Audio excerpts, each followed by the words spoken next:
우리 교회 표 같이 한번 읽겠습니다. 시작. 성령으로 한 몸 이룬 사랑의 공동체. 아멘. 우리가 이 표로 한 해를 달려나갈 텐데요. 우리 지난 주에는 한 몸 이룬 사랑의 공동체, 이거 잘 지켜나갑시다라는 말씀을 전했습니다. 잘 지키기 위해서는 우리가 겸손하고 온유하고 또 오래 참고 그리고 관용으로 서로를 대할 때에 우리에게 주신 이미 한 몸을 이루신 이 공동체가 더 복되고 아름답게 이끌림 받는다라는 그런 말씀을 나누었습니다. 오늘은 이 표 가운데 특별히 앞부분 성령으로라는 부분을 함께 보면서 마음을 나누고 은혜를 나누려고 합니다. 세상에 많은 공동체들이 있죠. 그런데 우리 교회 공동체는 무엇으로 특별한 구별을 받습니까? 그것은 바로 성령을 통해서 이루어졌다라는 것인 줄 믿습니다. 성령님이 함께 하시고 성령님이 만드셨고 성령님이 이끌어 주시는 공동체, 그게 우리가 함께 믿음의 공동체라고 고백하는 교회이고 또 우리의 속회이고 또 우리의 가정인 줄 믿습니다. 복이 많죠. 그래서 여러 가지 복을 하나님께 구해요. 그런데 제가 복 중의 복은 이것이라고 늘 여러분들에게 말씀드린 것 같아요.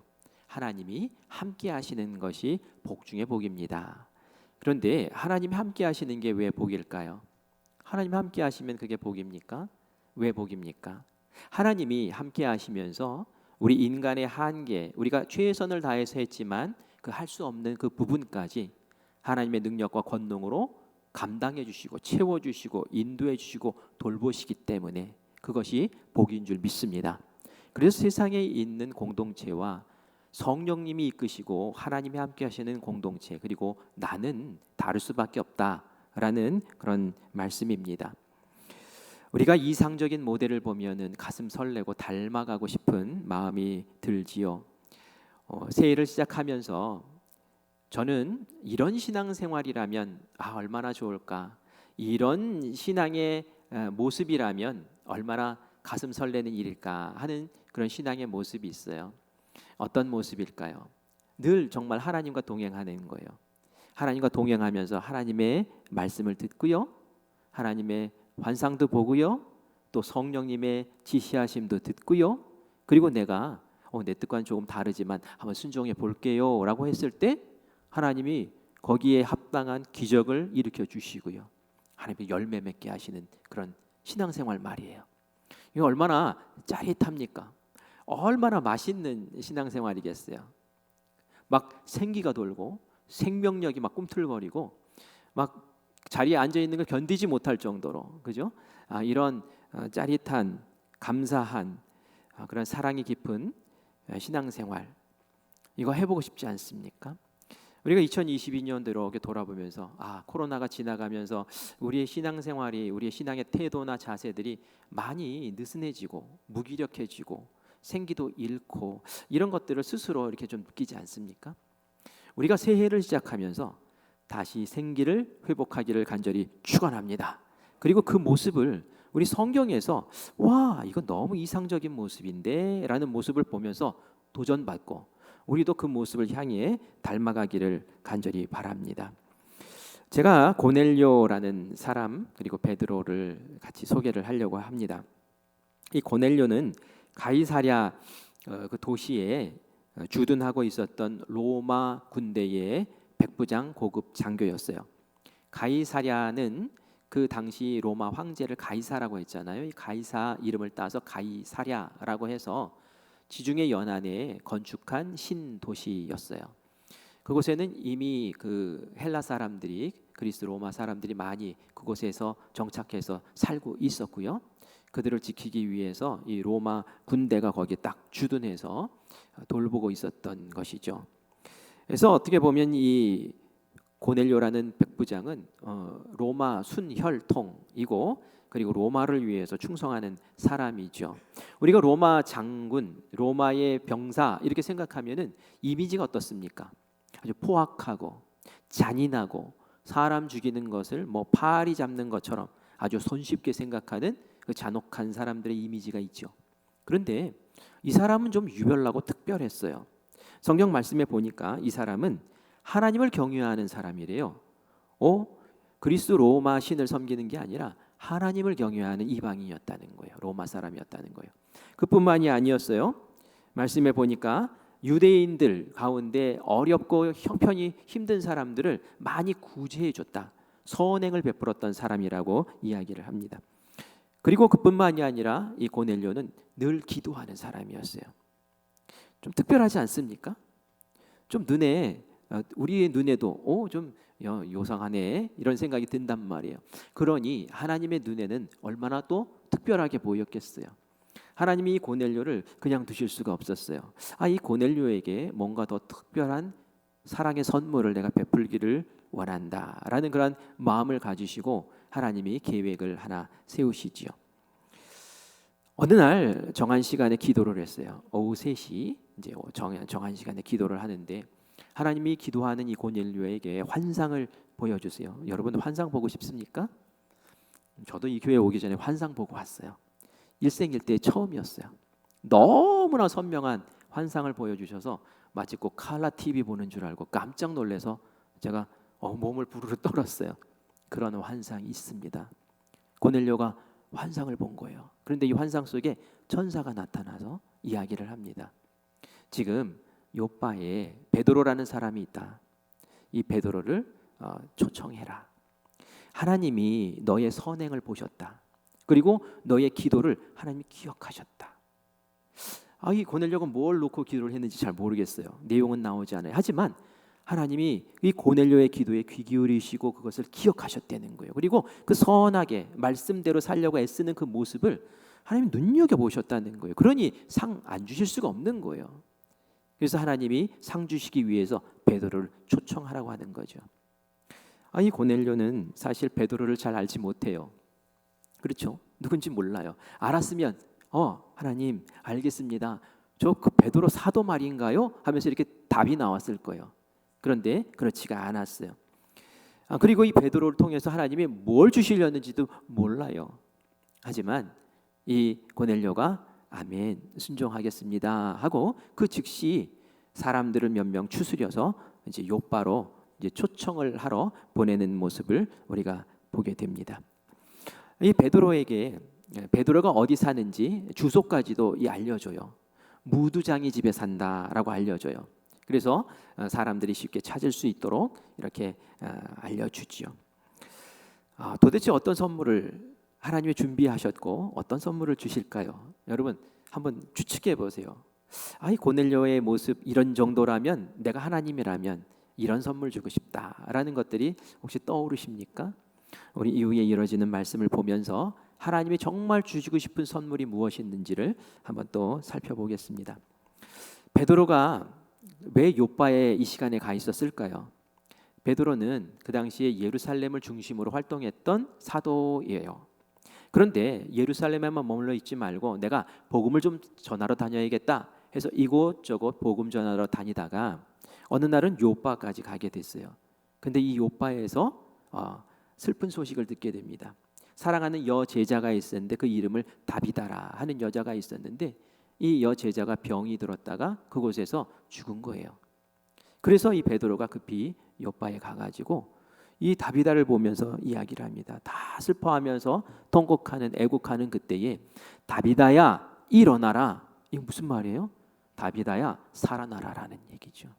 그런데 이 말을 듣고 다비다가 정말 죽음에서 살아나는 그런 어마어마한 기적이 그 요바에서 벌어진 줄 믿습니다. 그리고 살아난 다비다와 함께 그곳에서 요바에서 이제 며칠간 거하는 거예요. 정말 너무 좋죠. 지금 베드로가 은혜 충만해 있는 상태예요. 그죠? 은혜 충만해 있는 상태예요. 그런 이 베드로를 만나기 위해서 이 심부름꾼들이 이제 갑니다. 이 요바에서 가이사랴에서 요바까지는 거리가 50km 정도 된다고 해요. 그래서 한 10시간 정도 열심히 걸어가면 도착할 수 있는 거리예요. 열심히 이제 심부름들이 걸어서 옵니다. 근데 요바에 이를 쯤 되었을 때에 하나님이 이 베드로를 먼저 만나 주시고 먼저 선행 작업을 하세요. 왜 그럴까요? 사실 지금 이 로마 장군은 이방이잖아요. 이방인의 심부름꾼들이 이방인이 초청했다고 베드로를 만날 때에 아무런 준비 작업이 없으면 베드로가 그 말을 듣고 선뜻 갈 것 같지가 않았거든요. 내가 예수님을 믿는 사람이고 복음을 아는 사람이지만 이 복음은 유대인들, 율법을 아는 사람들이 믿고 받는 거지라는 생각이 그 당시 교회 지도자들의 고정관념이었어요. 생각이었어요. 그런데 지금 이방인이 베드로를 초청해 율법에서는 이방인과 함께 교제하지 말라고 정해져 있거든요. 율법의 지배를 영향력을 받고 있었던 이 베드로가 그 말을 들었을 때는 단칼에 거절할 수밖에 없는 거죠. 고넬료가 하나님께서 명령하신 대로 자기가 최선을 다할 수 있는 대로 순종해서 사람을 보내기는 했어요. 하지만 베드로를 설득하고 베드로가 오케이 가겠다라고 하는 데까지는 그 마음을 준비시키는 일은 고넬료가 할 수 있는 일이 아니에요. 누가 하시는 일입니까? 하나님이 하셔야 될 일인 거죠. 하나님이 동행하신다, 함께 하신다는 게 바로 이런 뜻입니다. 나도 열심히 애쓰고 노력해요. 최선을 다해요. 그런데 내가 할 수 있는 영역은 정해져 있어요. 한계가 있단 말이에요. 그 영역 너머에 있는 그 부분, 내가 할 수 없는 그 부분을 하나님께서 어루만져 주시고 간섭하시고 조정해 주시고 준비시켜 주시고 이끌어 주시는 그것이 바로 하나님이 우리와 함께 하십니다라는 그런 원뜻인 줄 믿습니다. 이 고넬료도 하나님이 함께 하시는 사람이죠. 경유하는 사람이니까. 그래서 하나님이 이 베드로를 찾아가셔서 역사를 하시는데 어떤 일이 벌어졌냐면 그 요페아에서 베드로가 지금 그 무두장이 집에 있다가 시간이 되어서 이제 옥상으로 올라갑니다. 여기 시간이 되었다는 게 무슨 시간이 되었다는 말일까요? 맞아요. 기도 시간이 되었다는 거예요. 이 베드로는 아침, 점심, 저녁으로 시간을 정해놓고 기도를 했거든요. 기도하는 사람에게 하나님 역사하시는 거예요. 그냥 세상에 바쁘고 바쁜 사람에게 하나님 역사하지 않습니다. 왜? 그 사람들은 하나님이 함께 하셔도 하나님이 함께 하심을 원치 않으니까, 별로 기대하지 않으니까. 그런데 기도한다는 건 뭡니까? 내가 하나님을 바랍니다. 하나님 나아갑니다. 하나님 저와 함께 해주세요 하면서 나의 마음을 열고 주님 앞에 서는 시간이거든요. 이때에 베드로가 마침 배가 출출할 때였을 거예요. 12시니까 정오. 그런데 이때에 올라가서 밑에서는 음식 준비할 때 본인은 올라가서 그때 기도를 하는 거예요. 하나님 하고 기도를 하는데 이 기도하는 이 시간에 또 하나님께서 환상을 보여주세요. 너무 생생한 환상입니다. 하늘에서 큰 보자기가 내려와요. 그런데 그 보자기 안에 온갖 짐승들이 다 담겨 있는데 들짐승 또 날짐승 해가지고 짐승들이 바글바글 담겨 있어요. 그러면서 음성이 들려요. 베드로야 잡아먹어라. 베드로가 그걸 보니까 거기에는 정한 짐승, 율법에 깨끗한 짐승, 또 먹으면 안 되는 짐승, 부정한 짐승이 구별돼 있거든요. 부정한 짐승들도 그 안에 바글바글 있는 거예요. 하나님, 저는 여태까지 부정한 짐승 먹어본 적이 없습니다. 한 번도 그렇게 한 적이 없습니다. 하나님 왜 저한테 그렇게 하시라고 하십니까? 안 됩니다. 못합니다 라고 버텨요. 그러자 또 음성이 들립니다. 하나님이 깨끗하다 하신 것을 더럽다고 하지 말아라. 하나님이 깨끗하다 하셨다. 그러니 더럽다 하지 말아라. 이것이 말이죠. 3번이나 환상이 계속 반복되는 거예요. 베드로가 너무 이상한 거예요. 환상은 알겠는데 도대체 이 환상이 알려주는 의미는 모르겠는 거예요. 그래서 고개를 갸웃갸웃하면서 이게 도대체 뭐냐 이러는데 밑에서 베드로를 찾는 소리가 이제 들립니다. 그런데 베드로가 밑에 내려가기 전에 성령님께서 먼저 말씀을 하시는 거예요. 베드로야, 내려가라. 너를 찾는 사람이 왔다. 그들이 너를 초청할 것인데 거절하지 말고 따라가면 된다. 하나님이 원하신다 라고 말씀을 주시는 거예요. 그래서 베드로가 밑에 내려가서 사람들을 맞이합니다. 저는 요런 과정들, 지금 고넬료에게 있었던 일들, 베드로에게 있었던 일들, 또 하나님이 그 속에서 막 간섭하시는 일들, 환상도 보여주시고 성령이 말씀하시고 이런 일들을 이렇게 보면서 말이죠. 신앙생활은 이런 거야. 이런 생각이 든단 말이에요. 신앙생활은 이런 거야. 하나님이 함께 하신다는 것은 이런 거야 라는 생각이 든단 말이에요. 이것이 너무 부러운 거예요. 이것이 너무 기대되고, 하나님 새해에는 우리 이렇게 살게 해주세요. 우리 이런 신앙생활하게 해주세요. 라는 마음으로 여러분들의 마음을 지금 도전하고 싶습니다. 우리가 말이죠, 세상에 정신없이 이렇게 살고 하나님 찾지 않고 살고 기도하지 않고 살고 막 이러면 말이죠, 야, 하나님 동행하시는 건 누릴 수가 없어요. 지금 이 사이에 뭐 엄청난 기적이 일어난 거 아니죠. 뭐 죽은 사람이 막 살아나고 이런 거 아니에요. 하지만 이러한 역사들을 통해서 하나님께서는 일하시고 계시고, 하나님이 나와 이렇게 막 대화하시고 막 나의 삶에 막 관여하여 주시고 말씀하여 주시고, 이런 삶을 우리가 누린다면 아침부터 저녁까지 얼마나 생기가 감돌겠습니까? 우리의 눈이 얼마나 반짝반짝 하겠습니까? 은혜 받는 자리마다 우리의 성도들이 얼마나 그 사모하는 마음으로 그렇게 주님을 바라며 기대하겠습니까? 우리의 삶에 펼쳐주시는 하나님의 그 손길을 우리가 얼마나 누리며 살겠습니까? 저는 이 삶을 우리가 기대하고 고대하고 그렇게 되게 해달라고 하나님께 메어 달리며 나가야 될 줄 믿습니다. 이 하나님을 경외하는 사람, 말씀 지키며 사는 사람, 기도의 때 하나님 만나주셨고 하나님께서 할 일을 또 이렇게 알려주셨어요. 아귀가 너무 딱딱딱딱 들어맞아요. 그죠? 하나님 딱 해주시고 내가 이만큼 하고 또 하나님이 또 하시고 또 내가 이렇게 하고, 이게 말이죠, 하나님과 함께하는 삶이고 하나님과 동역하는 삶이라는 거예요. 그죠? 이런 일이 벌어질 때 하나님이 폭발적인 역사를 그 삶을 통해서 일으켜 세우십니다. 어쨌든 이 베드로가 이제 요바에 있는 신도들 몇 명을 데리고 그래 알았어 하고 이제 그 가이사랴로 떠나게 돼요. 그 길을 이제 걸어갑니다. 그쪽에 도착했더니 말이죠, 이 백부장의 집에 백부장만 있는 게 아니었어요. 백부장의 가족들 다 모으고 백부장의 친척들 다 모으고 백부장의 친구들 다 모으고, 이렇게 보니까 유대인은 안 보이고 이방인만 바글바글 있는 거예요. 로마 사람들은 바글바글 있는 거예요. 베드로가 그때 고개를 끄덕끄덕합니다. 이것 때문에 하나님 환상 보여주셨구나. 그 보자기 안에 그 못 먹는 부정한 짐승들 바글바글 담아서 나에게 먹어라 라고 하셨던 그 이유가 바로 이것이었구나 라고 깨닫습니다.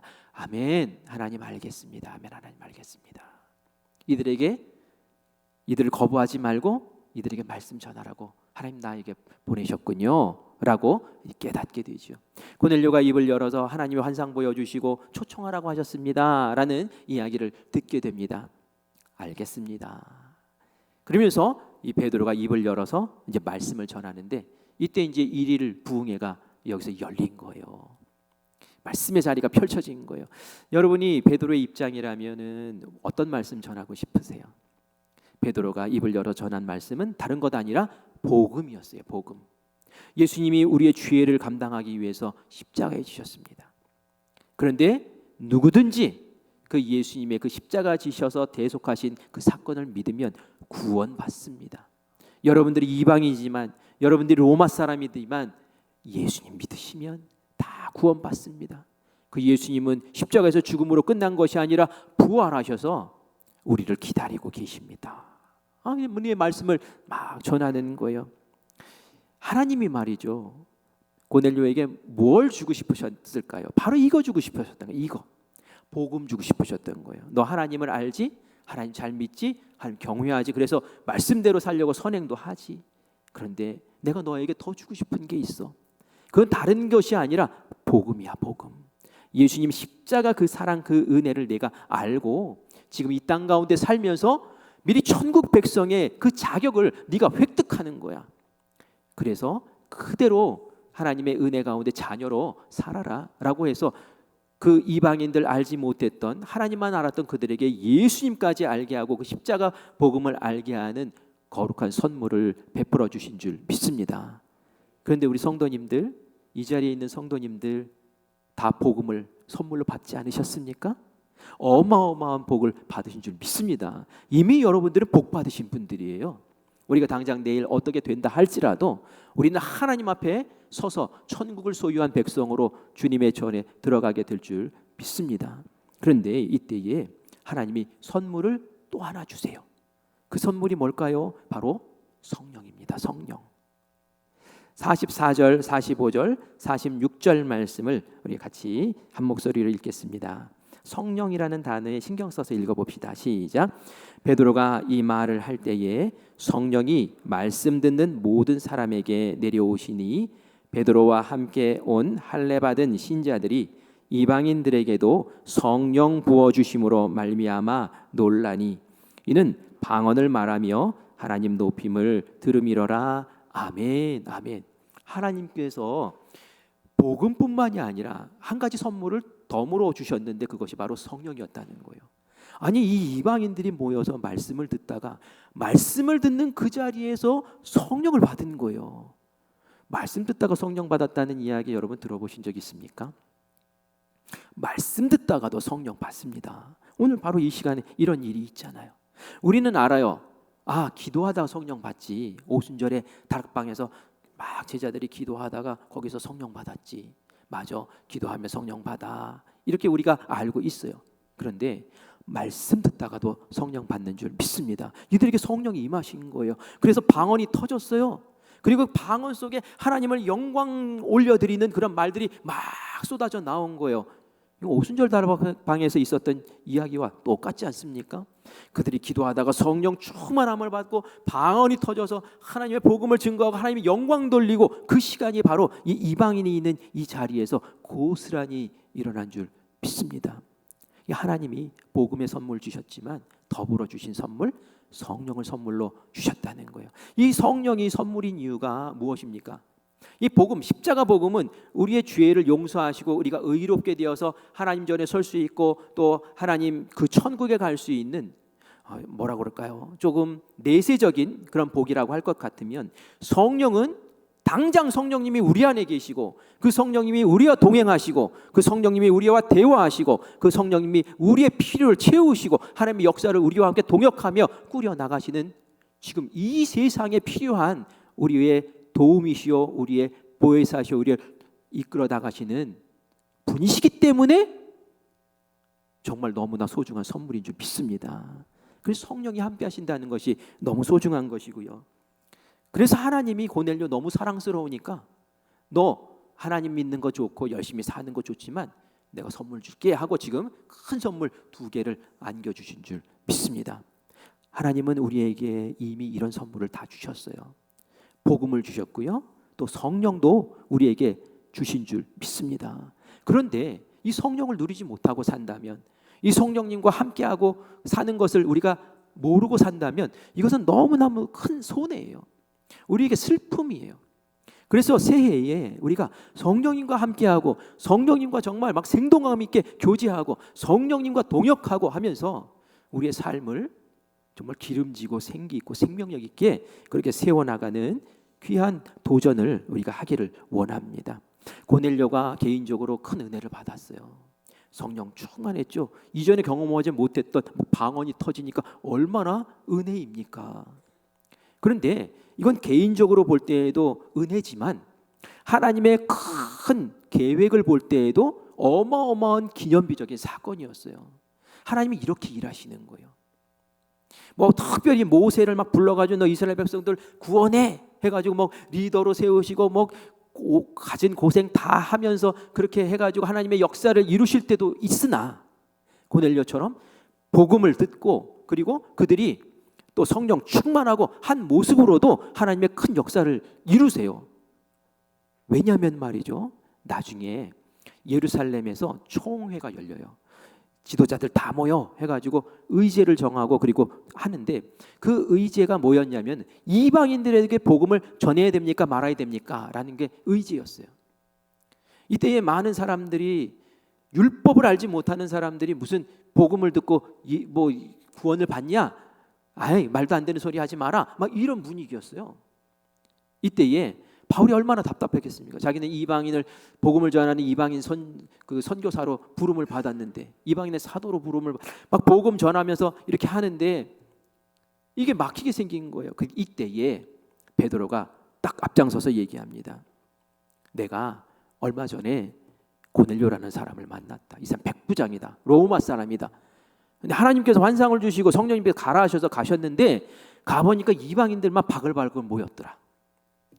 그래서 내가 그 시간에 하나님 마음 주셔서 복음을 전했는데 이 사람들이 복음을 듣는 그 순간 하나님께서 성령까지 내려주시고 그들이 감동해서 방언을 하고 그리고 하나님께 영광 돌리더라. 이렇게 얘기를 하는데 누가 거기에 대해서 이방인에게 복음 전하지 못하게 하자고 얘기를 할 수 있겠어요? 하나님이 그렇게 하셨는데. 내가 깨끗하게 하던 것 네가 더럽다고 하지 말아라 이거예요. 그러면서 베드로가 딱 선포하였더니 모든 사람들이 아멘 하고 찬성하고 만장일치로 통과 꽝꽝꽝 해가지고 이방인들에게도 복음 전하는 역사가 열린 줄 믿습니다. 예수님께서 분명히 말씀하셨죠. 너희는 온 유대와 사마리아와 온 유대와 예루살렘과 온 유대와 사마리아와 땅 끝까지 이르러 복음 전하라고. 그런데 딱 가둬놓고 말이죠. 우리끼리 이게 아니라 이제는 이방인들까지 세상 끝까지 가서 복음 전하라 하신 그 예수님의 말씀을 성취시키고 이루게 하는 그 계기가 바로 이 고넬료를 베드로가 만났던 그 사건 때문에 가능하게 됐다라는 얘기예요. 그래서 우리가 하나님과 동행하고 하나님께 은혜 받고 하나님의 기적을 체험하고 그게 나에게만 국한된 것이 아니에요.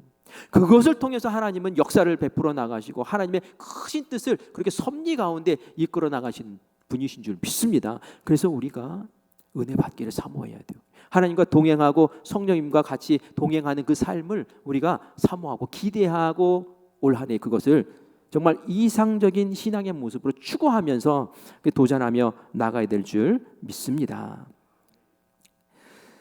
저는 베드로가 이 고넬료의 집에서 한 설교의 한 부분이 설교를 준비하다 마음에 팍 이렇게 박히더라고요. 그게 바로 38절 말씀인데요. 베드로가 고넬료에게 한 설교의 말씀 한 토막을 같이 읽어보겠습니다. 시작.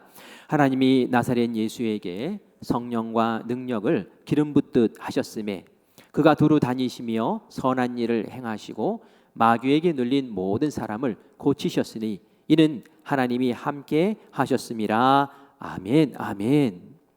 예수님의 그 십자가 사건만 얘기하지 않았어요. 예수님의 십자가 복음 얘기하기 전에 예수님에 대한 이야기를 하세요. 베드로가 말씀하는데 뭐라고 얘기했습니까? 예수님은 나사렛 촌놈이었어, 촌사람이었어 라고 얘기를 하는 거예요.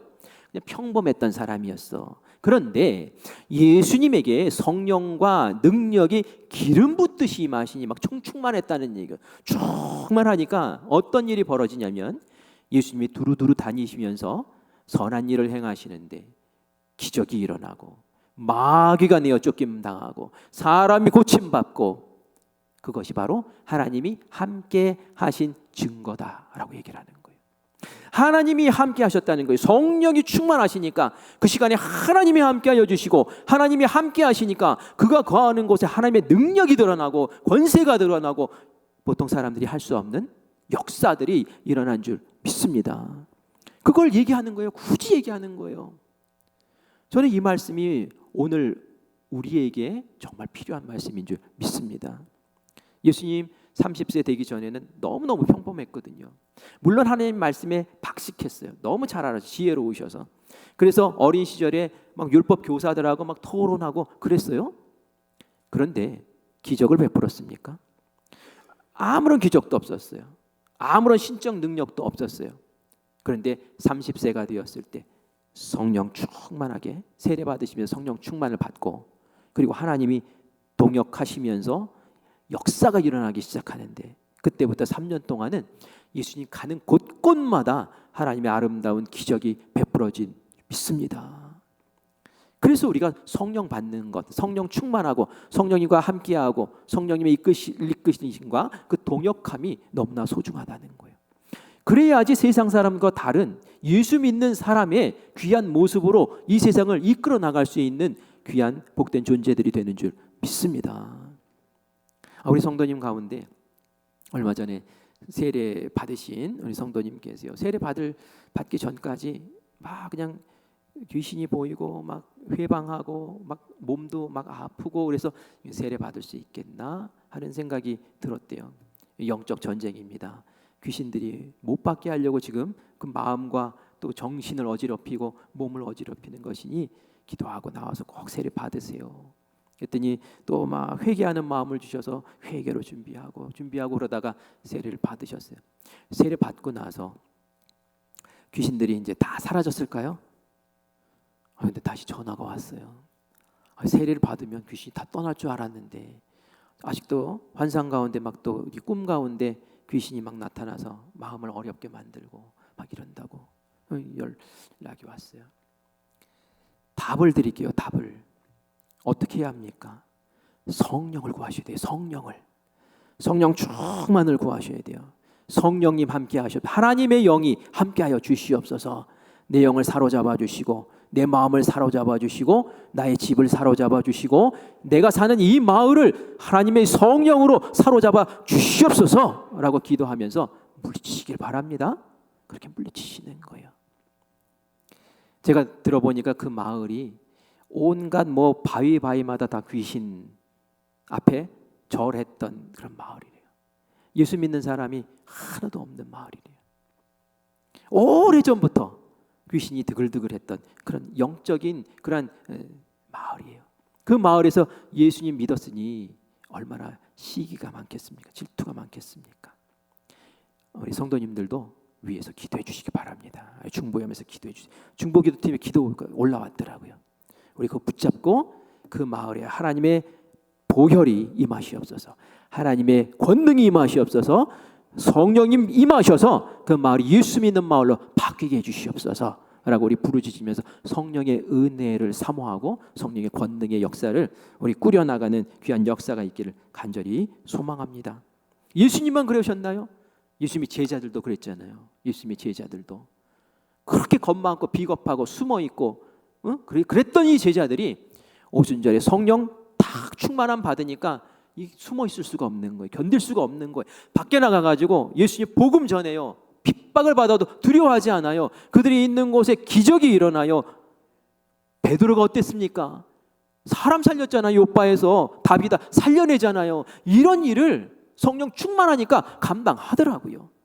너무 달라진 거예요. 무엇 때문에? 기도하다 성령 충만하니까, 성령님과 교제하니까. 이런 일들이 사도행전에 보면 너무너무 많아요. 수시로 하나님의 음성 듣고 수시로 성령님의 지시 받고 수시로 순종하였더니 수시로 역사가 일어나더라. 그게 바로 우리들이 살아가야 할 신앙의 모습이고 신앙생활의 그런 기쁨인 줄 믿습니다. 그런데 우리는 그걸 내려놓고 이제 잊어버리고 사는 것 아닌가? 이런 생각이 들 때가 있단 말이에요. 심지어는 어떤 사람은 아유 그런 일이 어떻게 가능해? 이렇게 얘기하는 사람도 있어요. 아니 예수 믿는 사람이 어떻게 그런 말을 하지요? 그렇지 않잖아요. 우리의 마음이 뜨거워지지 않습니까?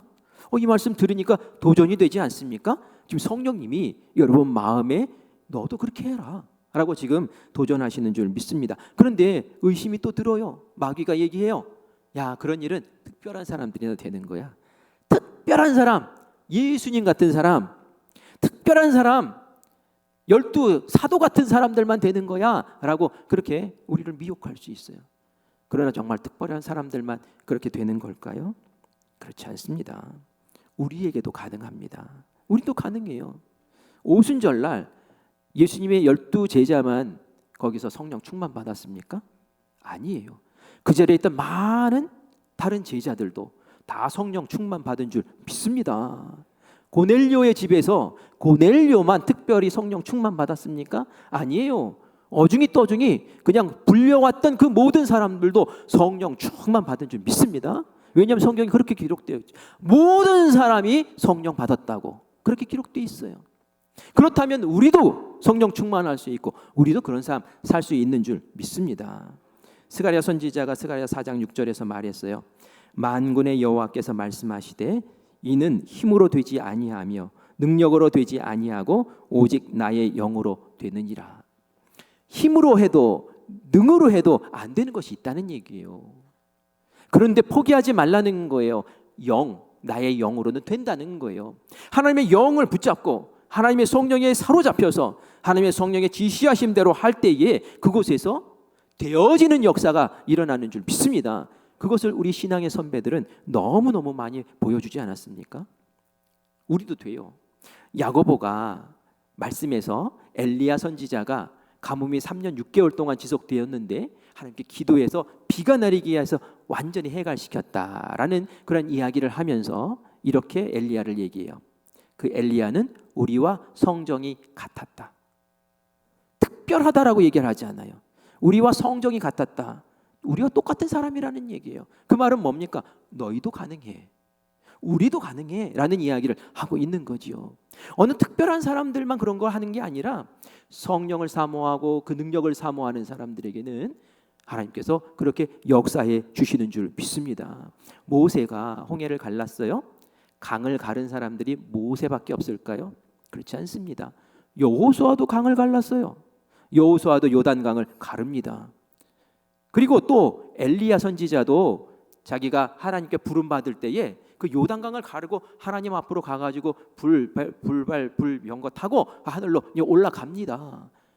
그리고 그것뿐만이 아니에요. 그 모습을 지켜봤던 엘리사, 그 후계자가 엘리야가 놓고 간 겉옷을 가지고 요단강을 후려치니까 말이죠. 그것이 요단강이 갈라지고 다시 그 무리 가운데 들어가는 모습을 성경에서 보여주고 있어요. 이 사람 저 사람 다예요. 왜 이 사람 저 사람 다 강을 가릅니까? 그것은 함께 하시는 하나님이 같기 때문에 그런 줄 믿습니다. 하나님의 능력이 함께 하시기 때문에 그러는 줄 믿습니다. 어느 사람이 특출해서가 아니라 하나님을 사모하고 그 능력을 기대하고 그것을 믿고 의지하고 구하는 이에게 하나님께서 함께 하시고 역사하시는 줄 믿습니다. 그러니까 성령을 통해서 하늘 창고를 열고 하늘의 그 능력을 끌어와야 되는 거예요. 근데 그것을 할 수 있는데 그것을 나는 못해, 나는 아니야 라고 한다면 얼마나 불쌍한 신앙생활입니까? 슬픈 신앙생활이죠. 누가복음 11장에 보면 구하라, 찾으라, 두드리라 이렇게 말씀하시죠. 구하라는 거예요.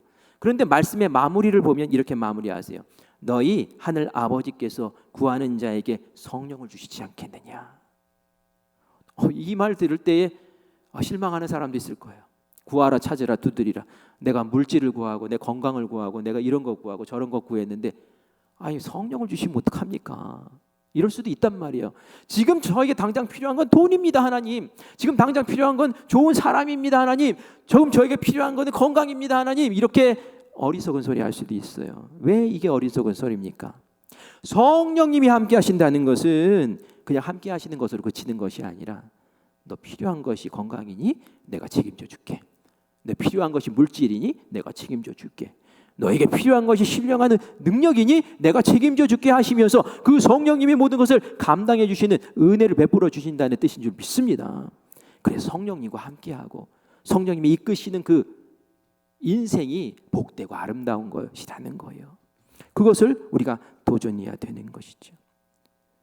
고넬료 집에 모든 사람들이 성령 받았던 것처럼 충만했던 것처럼 오순절 다락방에 모든 사람들이 그랬던 것처럼 우리 큰빛교회 모든 성도님들도 이렇게 사모하는 마음, 구하는 마음, 찾는 마음, 문을 두드리는 마음, 하늘 문을 여는 그 마음이 있다면 지금 내 안에 계신 성령님과 함께 다시 새로운 시작하게 될 줄 믿습니다. 웨슬리 목사님도 사실은 실패한 목사였어요. 미국 조지아주에 가가지고 선교를 하겠다고 나갔는데 굉장히 똑똑하신 분이거든요. 그래서 자기가 하면 다 될 줄 알았어요. 근데 이게 웬일입니까? 하는 족족 실패를 하는 거예요. 그냥 너무 낙심하고 주저앉아가지고 이제는 실패하고 돌아오는 배를 타고 돌아왔어요. 이제는 목회 못하겠다. 이제는 설교할 힘도 안 생기고 이제는 난 이제 포기해야 될까 보다 이랬는데 하나님 마음을 주셨어요. 무슨 마음이냐면 배 타고 오다가 모라비안 교도들을 한번 만난 적이 있었는데 이들의 신앙이 좀 특별했던 거예요. 막 폭풍으로 배가 막 전복될 상황인데 이 사람들 모여서 찬송하고 기도하고 있었어요. 다른 사람 막 죽겠다고 난리인데 이 사람들은 구원받을 수 있는 확신이 있었기 때문이었죠. 이 모라비안 교도들이 집회를 하는 곳에 한번 가볼까 해가지고 그 곳을 이제 찾아가게 되죠. 그 거리가 올더스 게이트이라는 그런 거리였어요. 그 거리가 그냥 사실은 억지로 마지못해서 기분도 안 좋으니까 우울한 가운데 갔는데 말이죠. 저 뒷자리에 앉아서 이렇게 앉아 있는데 앞에서 어떤 사람이 말씀을 펴고 읽어요. 성경 말씀을 읽는 게 아니고 그 당시에 마틴 루터라는 종교 개혁자 있잖아요. 이 마틴 루터가 쓴 로마서 주석, 로마서를 설명한 그 책에 서문이 있었는데 그 서문을 이렇게 읽어주고 있었어요. 근데 그 서문을 읽는데 아까 말씀 가운데 성령 받았다 그랬잖아요, 고넬료. 이 웨슬리 목사님도 그때의 마음이 뜨거워지는 것을 느끼는 거예요. 막 감동이 되면서 마음이 막 뜨거워지는 것을 느끼는 거예요. 그러면서 나중에 그 일기에다가 그렇게 기록을 합니다. 내가 그날 올더스 게이트의 모라비안 교도들 그 집회에 참석해서 로마서 서문을 읽어주는 그것을 듣는 순간 내 마음이 뜨거워졌다. 성령이 임했다는 거예요. 그리고 나서 며칠 후에 연초가 되어서 리더들이 모여서 함께 기도하는데 그때 막 부르짖어 기도하다가 성령이 충만해가지고 앉아있던 자리에서 막 굴러 떨어지고 막 뒹굴면서 막 방언이 터지고 막 이러면서 말이죠. 그때 성령 충만함을 받고 이 웨슬리 목사님이 더 이상 내가 교회에 안주할 수 없다. 밖으로 뛰쳐나가가지고 막 복음을 전하고 탄광촌에 들어가서 복음 전하고 이러면서 영국 사회를 완전히 뒤집어 엎는, 성령으로 뒤집어 엎는 위대한 역사를 이룬 줄 믿습니다. 이전의 실패자가 어떻게 이렇게 달라졌습니까? 성령님 때문에 달라진 거예요. 우리 성도님들도 성령님 사모하셔야 돼요. 그래서 우리 표에 성령으로 이것을 제가 굳이 넣은 이유는 우리가 성령 붙잡고 성령님과 함께 우리에게 주신 이 한날 한날을 정말 아름답게 능력 있게 세워나가자라는 그러한 고백으로 여러분께 드리는 줄 믿습니다. 여러분 어떻게 하면 성령 충만할까요? 여러분 마음에 도전이 되잖아요. 나도 하고 싶어. 나도 그렇게 되고 싶어. 어떻게 하면 될까요? 이 사람들의 공통점이 있어요. 누구에게나 다 성령님 주시지만, 누구에게나 다 성령님 함께 하기를 원하시지만, 우리가 성령님과 함께하고 싶습니다라는 마음을 표현하지 않으면 아닌 거예요. 어떻게 마음을 표현합니까? 기도해야 돼요. 기도. 공통점이 있잖아요. 고넬료 기도하다가 환상을 보면서 하나님께서 그렇게 해주셨잖아요. 오순절 다락방에서 뭐 했습니까? 웃고 떠들며 놀지 않았어요. 기도하고 있었어요. 기도하고 성령을 주시옵소서. 우리에게 선물로 주시겠다고 약속하시고 예수님 가셨는데 그 선물이 무엇입니까? 그걸 주시옵소서라고 할 때에 하나님께서 성령을 선물로 기도하는 이들에게 주신 줄 믿습니다. 그래서 기도하시는 거예요. 기도는 주님과 만나려고 애쓰는 우리의 몸부림이잖아요. 그때 만나 주시는 거잖아요. 우리의 생활 가운데 막 분주하고 바쁘게 돌아다니는데 하나님 말씀하신다고 우리가 듣겠습니까? 안 들려요. 그래서 새벽에 깨어서 기도하는 거예요. 오늘 한날을 하나님과 동행하기를 원합니다. 주의 음성 듣고 하루를 시작하기를 원합니다. 주님 나와 만나 주시고 나와 동행해 주시고 역사해 주십시오. 그게 바로 새벽 기도를 찾는 마음이라는 거예요. 하나님이 성령 안 주시겠습니까? 성령 충만하게 안 하시겠습니까? 금요 성령 집회 왜 합니까? 성령 받으려고 하는 거예요. 성령 충만하려고 금요 성령 집회 하는 거예요. 그 시간에 여러분 자녀들 데리고 나오십시오. 우리 자녀들 성령 충만하게 하셔서 하나님 길 걷게 해달라고, 하나님 비전 알게 해달라고, 어리지만 하나님 알게 해달라고, 동행하게 해달라고 함께 기도합시다. 그 자리를 통해서 우리의 삶을 하나님께서 복되게 이끌어 나가시는 줄 믿습니다. 말씀 듣는 자리 사모하십시오. 수요 성경 공부, 수요 성경 공부를 안 하기로 했죠. 이제 수요 성화 예배라고 했어요. 우리 속사람이 바뀌어지는 그런 시간들. 감사해요. 유튜브에 올린 동영상 보니까 조회수가 많이 늘더라고요. 관심을 가져주셔서 감사한데 이왕이면 여기서 나와서 합시다. 나와서 같이 합시다. 그러면서 우리 또 말씀 가운데서 은혜 받자고요. 그래서 올 한 해에 우리의 그 이전의 무기력함은 다 떨쳐버리고 성령님이 함께 하시는 그 생기와 성령님께서 부어주시는 그 생명력과 성령님께서 나타내 주시는 그 아름다운 역사들을 경험하면서 하나님이 어디 계셔? 라는 우리의 그 의심, 그 의구심까지도 온전히 사라지게 하시고 주님께서 내 생을 이끌어 가시고 내 삶의 주인이 되신 나도 이 사도들처럼, 나도 예수님처럼 그렇게 능력 있게 살 수 있는 거룩한 삶을 이제 살아갑니다 라고 고백하는 우리 모든 성도님들 되시기를 간절히 축원합니다. 오늘 이제 사경회가 시작된대요. 사경회도 기도하는 시간, 말씀 듣는 시간이에요. 우리 교회에서 안 하니까 그러지 마시고요. 우리 교회에서 하는 집회다라고 생각하시고 함께 참석하셔서 은혜 받고 도전 받고 성령 받고 그리고 기적도 경험하고 하나님께서 여시는 귀한 길들을 함께 걸어 나가시는 우리 귀한 성도님들 되시기를 간절히 축원합니다. 아멘. 우리 마지막 날에라는 찬양을 함께 하실 텐데요. 마지막 날에 이 찬양하시고 이렇게 기도하겠습니다. 성령여 임하소서, 성령여 임하소서. 우리 사모하는 마음으로 찬양할 때 성령님 우리 안에 충만하실 줄 믿습니다. 같이 찬양합니다.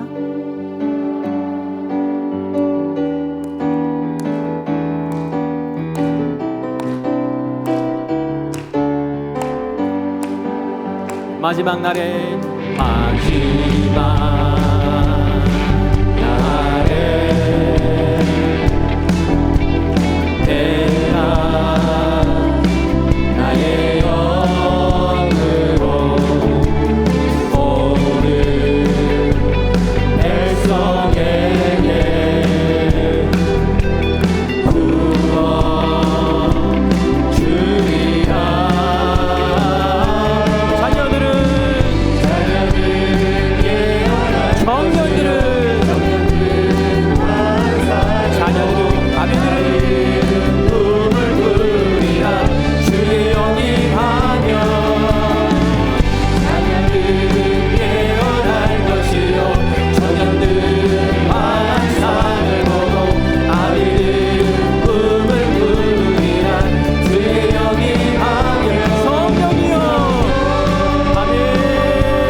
성령님은 사모하는 자들에게 찾아오시고 사모하는 이들에게 충만하신 줄 믿습니다. 사람을 구별하지 않습니다.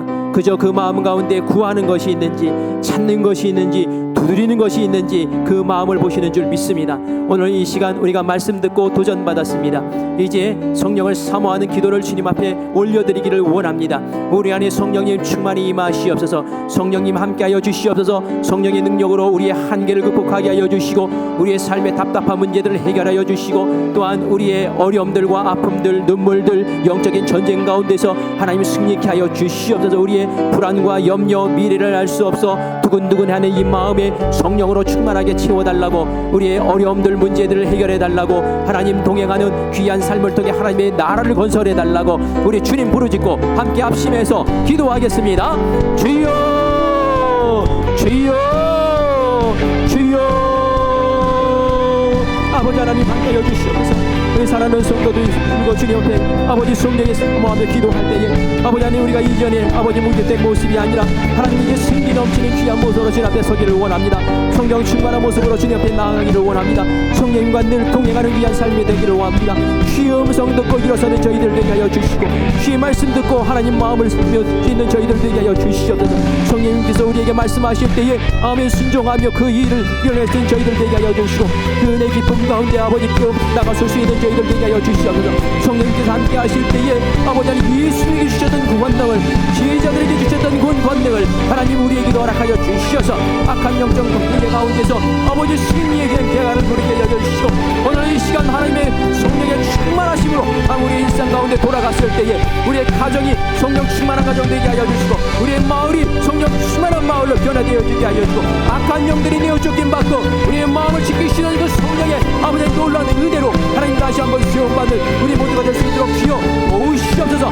아버지 질병으로 인하여 고생하는 이들 주님께서 붙잡아 세우셔서 아버지 완전히 치유되는 거룩한 역사를 누리게 하여 주시옵소서. 물질로 인하여 어려운 마음으로 주님의 선자들 주님께서 채우시고 돌보시고 환경을 변화시키고 좋은 사람들 붙여주시어서 그 일들이 우리에게 입을 수 있도록 주님 도우시옵소서. 우리가 기도하지 못할 때에 하나님 성령께서는 우리의 기도를 우리의 신음을 들으시고 하나님께 아뢰라고 말씀하셨으니 그 도우시는 하나님의 손 붙잡고 하나님 아버지 우리 앞길을 전화가게 여주시고 중요한 문제들을 전화갈 수 있는 저희들 될 수 있도록 주여 도우시옵소서. 이제는 더 이상 전전긍긍하는 저희들 되지 말게 하여 주시고 하나님의 뜻을 구하며 하나님의 역사를 구하며 하나님의 능력을 구하며 우리의 삶이 하나님 복되게 인도하여 주시기를 간절히 원합니다. 주님께서 살리실 줄 믿습니다.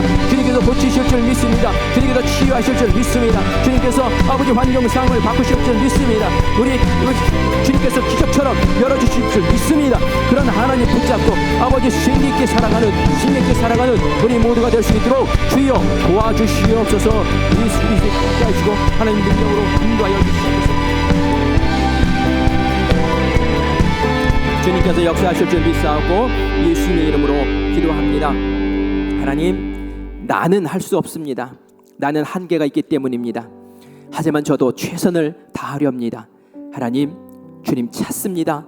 주님 부르짖습니다. 성령을 구합니다. 성령님, 우리 안에 충만 역사하여 주시옵소서. 그 성령님과 동행하며 승리의 귀한 삶 살기를 원합니다. 하나님의 능력을 경험하는 삶 살기를 원합니다. 우리의 병든 몸 고쳐주실 줄 믿습니다. 우리의 마음도 회복시켜 주실 줄 믿습니다. 우리의 삶의 모든 요건들과 조건들 주님께서 뒤집어 엎어 바꿔주실 줄 믿습니다. 우리에게 역전의 삶을 주님께서 베풀어 주실 줄 믿습니다. 주님과 늘 동행하며 주님의 음성 들으며 주님의 삶의 간섭하심과 이끄심과 열매 맺게 하신 그 귀한 능력을 하나님 누리며 사는 정말 신앙생활이 너무 행복한 우리 교회, 우리 성도들 되게 하실 줄 믿사옵고 살아계신 예수님의 이름으로 간절히 축복하며 기도합니다. 아멘.